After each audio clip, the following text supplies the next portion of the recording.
에서는. 근데 김초원 선생님 아버지께서 이제 용기를 내셔서 여기 나오셨는데, 이제 저희는 집회도 몇 번 해보고 막 활동도 몇 번 해보고 하니까 타임테이블 되게 중요하잖아요. 3분 발언 해야 되고 다음 거 막 순서 밀려 있고. 근데 마이크를 자꾸 안 놓으시는 거예요. 저희 이날 김초원 선생님이 태어났을 때부터 어떻게 자라났고 어떻게 선생님이 되어서 발령 1년 차에 돌아가셨잖아요. 그 얘기를 다 들었어요. 근데 들으면서 그 김초원 선생님의 이야기를 듣는 것도 있었지만 얼마나 저걸 얘기하고 싶었을까 싶은 거예요. 내 아이도 세월호에서 죽었지만 그때는 얘기할 수 없었거든요. 근데 이 자리가 이분에게 얼마나 필요했을까, 그리고 우리는 우리 얘기가 얼마나 할 공간이 필요할까? 사실 모든 교사들이 이 세월호로 인해서 트라우마를 겪고 있는데 이걸 다들 얼마나 참고 있을까? 막 생각을 했던 것 같아요. 이때 아버님이 얘기하셨던 게 되게 기억에 많이 남았어요. 그리고 저희가 팽목을 다 같이 갔었죠, 그때. 팽목항에 다 같이 밤 야간 기차로 가서 같이 세월호를 보고 오면서 이런 것들도 있었어요. 제가 했던 것 쭉 얘기하는 거예요. 경기도, 이게 진실마중대가 광화문에 있는 서명대 이름이에요. 근데 맨날 그 광화문에 박혀 있으니까 거기 직장인분 똑같은 거 왔다 갔다 하잖아요. 1년 하니까 이게 했던 분이 또 하고 했던 분이 또 하고 서명을 했는데 또 하고 막 이러니까 의미가 없어서. 그리고 솔직히 얘기하면 사람들이 이제 약간 관심이 많이 멀어질 때여서 고민을 했는데, 정교조 선생님들은 수는 아주 많고 아주 높은 조직률은 아니지만 전국에 어디나 있잖아요. 어디에도 무조건 있잖아요. 그분들이 단 한 번이라도 같이 할 수 있는 무언가가 있다면, 그래서 그분들이 내가 하고 싶었던 그걸 할 수 있는 거가 있으면 좋겠다라는 생각 때문에 이걸 계획을 했었는데, 경기도에서 한 번씩 도는 거예요, 주말마다. 서명대를 이제 이동형을 만든 거죠. 그러면 적어도 그날만 나와달라, 선생님들한테. 그런 거였어요. 처음에 고향에서 시작했거든요. 제가 고향 사람이라. 근데 10명 정도 나왔는데 유가족분 한 2명 빼면 선생님들 한 8명 나온 거예요. 처음에 되게 민망하더라고요. 근데 어쨌든 10명 정도의 선생님들이 같이 시작을 했어요, 진실마중대를. 이거가 구리고 포천이고, 포천은 이게 경기도의 진짜 시골에 있는 곳인데, 포천이라는 시가 존재한 이래로 처음으로 집회 신고를 한 거래요. 그래서 행진 신고를 해본 게 처음이어서 저희보다 더 많은 경찰이 나와서 다들 신기하게 구경을 했어요. 그러니까 그분들이 뭘 잡는 게 아니라 우리 지역에서 이걸 처음 보는 거죠. 이게 다 묶여야 이만큼 인원이 나오는 곳이었어요. 그리고 수원, 이게 마지막에 했던 의정부였어요. 근데 제가 이때 이걸 하면서 주말마다 이걸 하는 건 되게 힘든 일이잖아요. 근데 너무너무 좋았던 게 숫자가 바뀌는 게 너무 보이는 거예요. 선생님들이 처음에는 막 8명으로 시작을 했는데 계속 늘다가 의정부를 할 때는 거의 한 70명 정도 나오셨거든요. 이 사진에 나온 건 이만큼인데 70명 정도의 선생님이 내가 할 수 있는 잠깐이라도 잠깐 피켓을 들다 가시든 서명을 받다 가시든 와서 음료수라도 하나 주고 가시든 뭘 하시든 간에 그 정도 인원이 같이 나오신 게 저한테는 되게 아까 얘기했던 어떤 그런 변화들이 보이는, 저한테 힘이 됐던 거였어요. 이게 너무 좋아서 사고를 크게 쳤죠. 전국을 했었어요, 저희가. 방학 때 전국도 돌았어요. 그래서 저희 막 동거차도에서 출발해서 5명이 출발했어요.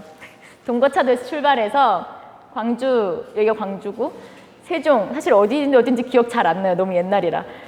여기가 안산이고 경기까지 올라오는, 그래서 일주일 동안 한 9개 정도 도시 돌았던 것 같아요. 큰 도시들로.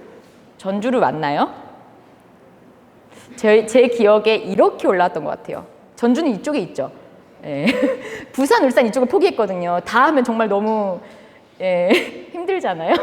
이때 좀 일주일을 잡았던 이유가, 이날이 저희 전국 진실마중대 하면서 이렇게 올라오던 중에 안산 기억교실을 강제로 뺐던 때가 있어요. 아마 이제 옛날 기억 더듬어 보시면 아시겠지만 가족들한테 안 뺀다고 해놓고 밤에 갑자기 이삿짐센터 불러서 빼버렸거든요, 애들 짐을. 그래서 가족들이 강제로 철거를 당했어요, 단원고에서. 이게 그날에 맞춰서 올라가느라고 저희가 했던 건데, 그래서 이날 보면은 그 어머님들이, 이제 유가족분들이 자기 자녀 자리에 앉아서 마지막 출석 부르고 있는 거거든요. 그래서 선생님들이 이렇게 자원하신 선생님이 출석을 부르고 유가족분들이 이제 대답을 하고 마지막으로 이제 짐을 빼는 날이었는데, 막 이런 교실 혹시 가보신 분들은 아시겠지만 진짜 전체 교실 중에 저 표시가 있는 곳이 있어요. 애들 이렇게 희생된 아이들 자리는 표시가 있거든요. 교실을 원래 유지했을 때. 근데 그러면 진짜 한 반에 한 명만 사는 교실도 꽤 있거든요. 그럼 그 애가 사는 건 사는 게 아니죠, 사실은. 그런 교실도 꽤 있어요. 지금은 단원고는 아니지만 기억교실을 거의 90% 이상으로 재현을 해놨는데, 안산의 그 교육청 옆에 공간에 나중에 기회가 되시면 가보시면 좋을 것 같아요. 정말 우리가 생활하던 공간과 똑같거든요. 어쨌든 이날 올라와서 마지막으로 저희가 광화문까지 가면서 전국을 돌았었어요. 마찬가지로 전국에서 이런 막 지부활동가나 지회활동가분들이 그날이라도 함께 해주시면서 되게 좋았었어요. 그래서 서명을 엄청 많이 받아서 올라왔었거든요. 제 숫자가 잘 기억이 안 나요. 이런 것들을 제가 쭉 했던 게, 이제 세월호 활동을 쭉 얘기해 드린 이유는 뭐냐면, 또 근데 사진 진짜 많네요. 이런 것도 했어요. 쭉 넘길게요. 저희 밤에 걷는 것도 했어요. 근데 이게 좋았던 게, 이때 사방면에서 다 행진을 하는 거였는데 그중 하나를 전교조와 교사들이 맡았거든요. 근데 유일하게 여기만 도로 행진을 성공했어요. 그러니까 밀어붙이는 힘이 교사들밖에 없었던 거예요. 제일 많이 왔거든요. 그래서 이 용산역을 가득 채우고 전국에서 다 올라와서 용산역에서 출발해서 도로 행진을 해서 갔던 곳인데, 제 기억에 이게 4년째인가? 꽤 사람들이 많이 이제 지겹다고 많이 할 때였어가지고 이 정도의 파장을 만들어내는 건 되게 큰 일 중에 하나였어요. 제가 이제 내 심장을 뛰게 하는 힘이라는 주제에서 처음에 이제 고민을 했을 때, 혼자 제가 계속 광화문 광장에 나가고 유가족들과 함께 하고 했던 시간들도 저한테는 너무나 좋았고 저에게 많이 남는 것이 있지만, 그것은 어쨌든 저를 계속 지치게 만드는 긴 시간 중에 하나였거든요. 근데 누군가랑 같이 하기 시작하면서 저는 이제 사람들이 함께하는 사람이 생기고 마음이나 생각이 변하는 게 보이고, 그분들이 내가 낼 수 있는 거에서 한 걸음 더 내는 것들을 함께하기 시작하면서 제게 좀 힘이 많이 생겼던 것 같아요. 그래서 저는 우리가 사실 세월호를 얘기할 때 잊지 않겠습니다, 기억하겠습니다를 얘기하잖아요. 근데 기억하겠습니다에서 기억한다는 게 무슨 의미인가 싶은 거예요. 우리 삼풍백화점도 기억은 하잖아요, 기억은. 근데 아무것도 하지 않으면서 기억한다는 거는 사실 아직 안 잊었다 정도라고 생각하거든요. 우리가 약속했던 기억하겠습니다는 그런 뜻은 아니었지 않았나 라는 생각을 하면서, 제가 이제 제 심장을 뛰게 하는 힘으로 처음으로 이제 얘기해 드리고 싶었던 거는 같이 하는 사람들, 우리라고 얘기하는 같이 하는 사람들이었던 것 같아요. 두 번째는요, 최근에 또 마음이 되게 아프더라고요. 이런 거에 되게 약간 세게 반응이 오는 사람 중에 하나여가지고 최근에 또 이게 마음이 엄청 아프더라고요. 이게 건설 동지들 얘기 들어보니까 100% 아마 여기서 일하시는 분들은 계속 이거 무너질 거라고 얘기했을 거라고, 여기서 철거하신 분들은 모를 리가 없대요. 근데 얘기를 했는데 안 먹히니까 어쩔 수 없이 했을 거라고, 많이 있는 일이라고 하더라고요. 이 사건을, 이 기사를 보면서 저는 결국은 세월호가 해결되지 않았기 때문에 우리는 산에서 바다에서 어딘가에서 또 이런 일들을 맞이하고 있다라는 생각이 들더라고요. 경기도에서 지금 평택에서 또 이선호 군의 이번 주말이죠, 장례. 한 달 만에 드디어 장례를, 일단은 드디어라고 말하면 좀 그렇죠, 장례를 치르게 됐는데, 평택의 이선호님의 일도 사실 같이 얘기를 좀 하고 싶었어요. 평택항에서 안전장치 하나 없이 처음 하는 일에 투입됐다가 깔려서 죽은, 10시간 만에 발견되신 거잖아요. 자기 아버지한테 깔려서 죽어 있는 거를. 이번에 이게 지회활동가님들인 거죠? 네, 전달됐는지 모르겠는데, 이게 저희가 그래서 이번 토요일에 그 장례 추모 집회를 할 때 305명이 모여요. 305명인 이유가 뭔지 아세요? 305명. 네, 305명이 저기 영정을 들어요. 무슨 말이냐면 이선호님이 돌아가시고 나서 지금까지 305명이 죽었거든요. 산재만으로. 그래서 산재로 돌아가신 305분의 영정을 저희가 다 들기 위해서 305명이 가요. 나머지는 집회 참여한 거고 305명이 들어야 될 영정이 한 2달도 안 되는 시간 동안에 305명이 돌아가셔서요. 이게 6월 3일 거예요. 6월 3일 건데 4월 22일 이후로 2달 동안에 2달도 안 되는 시간 동안에 속보로 나간 사람만이 이만큼인 거고 저희가 주말에 들어야 되는 영정의 개수는 305개인 거, 즉 노조에 접수된 산재 사망의 수가 305명인 거예요. 2달 동안. 제가 이제 제 얘기를 하고 있는 거니까 제가 선생님을 하고 나서 2017년에 12월에 제주도 생수공장에서 일을 하던 민호님의 이 사망을 했죠. 생수공장에 프레스기에 머리가 끼어서 사망을 하는 사건이 있었어요.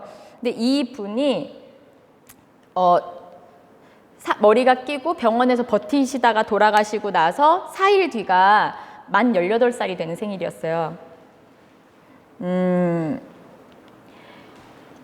구의역 김군은 너무 이제 다 아시니까 이분도 스크린도어 2명이서 해야 되는 거 혼자 고치다가 돌아가셨잖아요. 이분이 가방에서 이게 나왔거든요. 근데 컵라면을 못 먹고 죽은 거죠. 왜냐하면 점심 때 먹으려고 사놓은 컵라면인 건데 여기에서 여기 시스템이 고장났다는 알람이 가고 나서 1시간 안에 고치지 않으면 여기 일하시는 분들에서 월급을 까요. 그게 회사 내규로 있기 때문에 이분들이 이제 점심 같은 걸 제대로 못 먹는 거죠. 그래서 이 알람 왔을 때 의뢰 그렇듯 둘이 해야 되는데 한 명이서 가서 둘이 왔다고 사인하고 혼자 고치시다가 돌아가신 거예요. 이분은 김군은 돌아가신 다음 날이 20살 되는 생일이었어요. 이 구의역 김군 이후로 엄청 크게 저희가 투쟁 길게 해서 지하철 공사에서 수리를 하시는 분들이 다 정규직화 됐어요. 근데 오세훈이 지금 다시 비정규직 만든다고 기사 나왔잖아요. 그래서 지금 다시 노조가 싸울 걸 준비하고 있는데 다시 외주 주겠다고 이렇게 그 시장 바뀌면은 순식간에 뒤집어지는 거였다니 참 놀랍죠. 누군가가 이렇게 만들어낸 건데. 아까 제가 얘기했던 그 생수공장에서 돌아가신 이민호 군은 특성화고 실습생이었어요. 그러니까 만 18세였던 건데 최소한의 안전장치도 없고 자기 실습을 나간 거지만 자기 고등학교 때 전공과 전혀 관련 없는 곳에 배치가 되어서 여기서 일을 하신 건데 일지를 보면 하루 12시간 이상을 일했어요. 완전 고강도 노동을 한 거거든요. 특성화고 학생이 실습을 나간 건데 그리고 이분이 기계가 이상하다는 얘기를 계속 해요. 회사에. 그리고 이 회사에서 3번의 사고를 당해요. 첫 번째 사고에서 핸드폰이 깨졌고 2번째 사고에서 갈비뼈가 부러졌고 3번째에 죽은 거예요. 이때 알람이 고장나서 사람들은 머리가 끼어 있는지도 모르고 그냥 일을 했죠. 알람이 울리지 않아서. 누군가가 죽어가고 있는 시간 동안에 다른 분들은 그냥 계속 일을 한 거죠. 이것도 특성화고 학생인데 17시간씩 하루에 17시간씩 하다가 과로사로 돌아가셨어요. 근데 제가 정교조 활동가로 살면은 앵간 피곤하거든요. 그죠? 앵간 피곤한데 진짜 피곤하게 열심히 많이 하거든요. 근데 죽지 않아요. 사람이 일하다가 과로해서 죽는 건 진짜 앵간 힘들게 한 게 아니거든요. 정말 죽을 만큼 힘들게 일한다는 게 어떤 건지 전 상상 가지 않는데 과로 산다는 게 대체 어느 정도로 일을 시켜야 되는 거지? 이게 상상이 가세요? 저도 잘 모르겠는데 하여튼 그렇더라고요.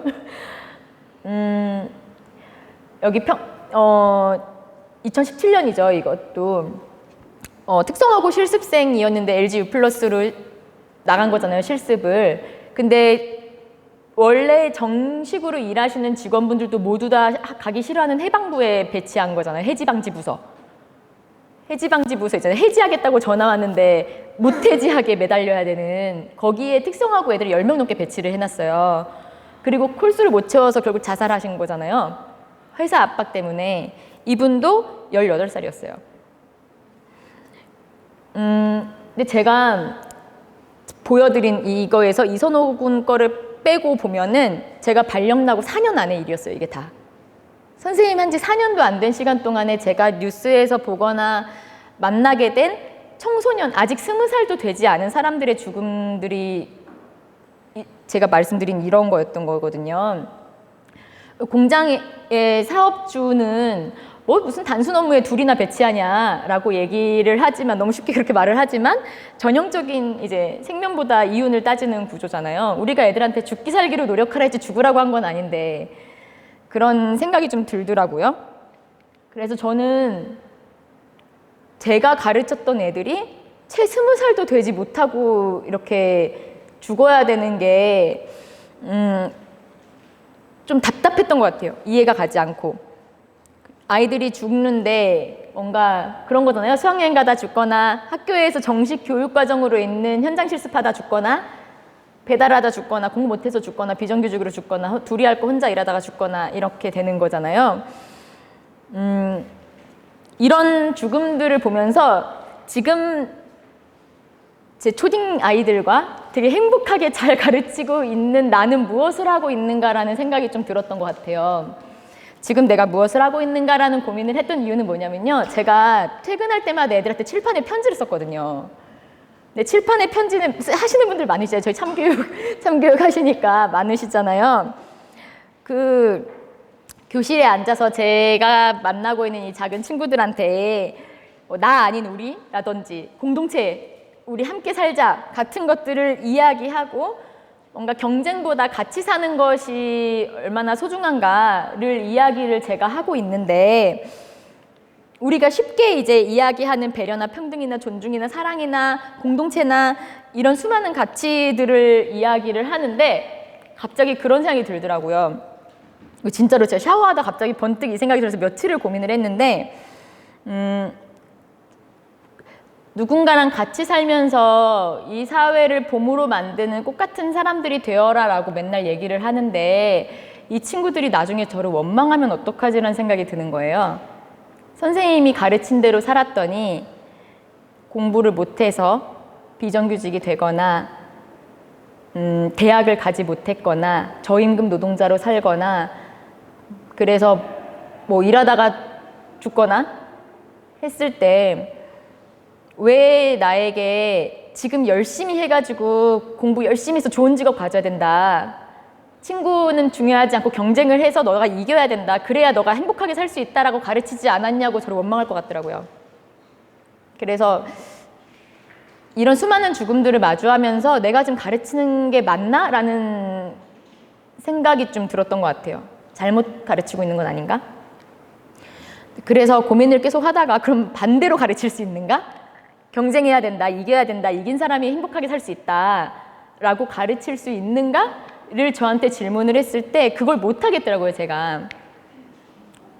그래서 제가 그러면 할 수 있는 일은 제가 가르친 대로 살았을 때 그나마 좀 더 안전하거나 좀 더 괜찮은 세상을 만들어 놓는 게 제가 애들한테 가르쳤던 것을 좀 책임지는 것 중에 하나겠다라는 생각을 했던 것 같아요. 그래서 허울뿐인 그런 좋은 말을 가르치는 교사로 살지 않으려고 가르친 대로 살아도 좀 더 나은 곳을 만들어 놔야겠다라는 생각을 했었습니다. 이게 제가 얘기하는 두 번째 힘이에요. 양심. 양심에 맞게 살고 싶은 것이 제가 가지고 있는 두 번째 힘인 것 같아요. 마지막으로 이제 제 심장을 뛰게, 이 말 되게 반복하니까 되게 민망하네요. 네, 내 심장을 뛰게 하는 힘 세 번째를 좀 고민을 했는데요. 제가 여기 와서 이걸 하고 있는 이유 중에 사실 가장 큰 거는 제가 지역에서 2030 활동가로 이제 계속 뭔가를 하고 있어서 아마 부르셨을 거예요. 제가 이런 모임을 만들었었어요. 아까도 얘기했던 그 2개 때문인 것 같아요. 누군가랑 같이 한다는 게 무슨 의미가 있는가 알게 됐고, 누군가랑 같이 해야 제가 제 양심에 따르는 바른 사람으로 살 수 있어서, 그래서 같이 하는 사람을 계속 만들어야겠다라는 생각을 했었는데, 그러면서 이런 모임을 만들었었어요. 이게 풀네임이, 저 너무 오랜만에 얘기해서 따뜻한 마음으로 만드는 청년교사 사회참여 행동공동체 작심하다 하거든요. 어디 가서 집회에서 말할 일 있을 때마다 정말 길어서 순서를 이렇게 바꿔서 말하더라고요, 자꾸 제가. 근데 이걸 만들 때 제가 요거를 꼭 놓고 싶었어요. 사회참여라는 말과 행동이라는 말을 박아서 모임을 만들자라고 했었어요. 걸러낼 건 걸러내고 모임을 만들어야겠다 해서 이걸 한 이유는 정교조가 가지는 약간의 이미지나 내용이 충분히 우리랑 같이 할 수 있을 만큼 너무너무 좋은 사람인데, 구조가 만들어 놓은 그 어떤 이미지라든지, 혹은 저희는 실제로 정교조 가입하면은 탄압도 좀 많이 있어요, 교장들한테. 경기도 바깥쪽 지역에는 그 가입하면은 와서 이렇게 그거 하거든요. 업무 보복하거든요. 이제 그런 것 때문에 못 하고 있는 사람들이 많잖아요.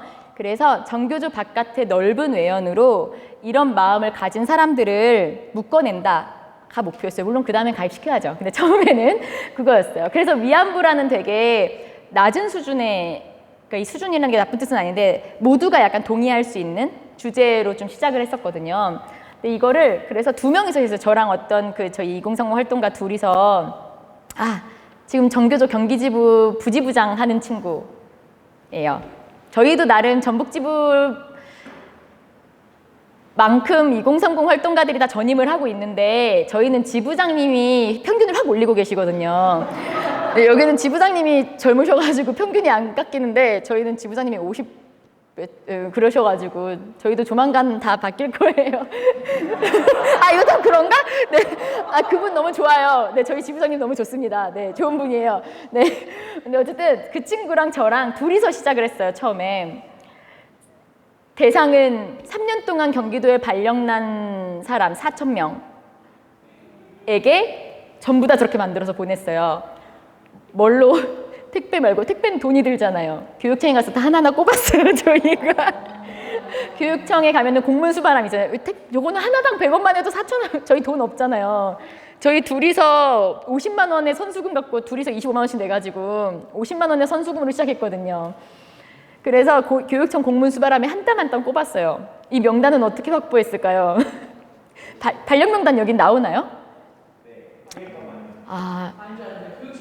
교육청이 교육청만 갖고 있어요. 그쵸, 안 주죠. 저희는 안 주거든요. 저희도 안 줘요. 그래서 어떻게 하냐면 발령이 나면은 교육청 홈페이지에 띄우는데 PDF로 가운데 거를 별표 쳐서 올려요. 정보람이면 정땡남 이렇게. 그럼 그걸 이제 경기통합 메신저에 검색을 해서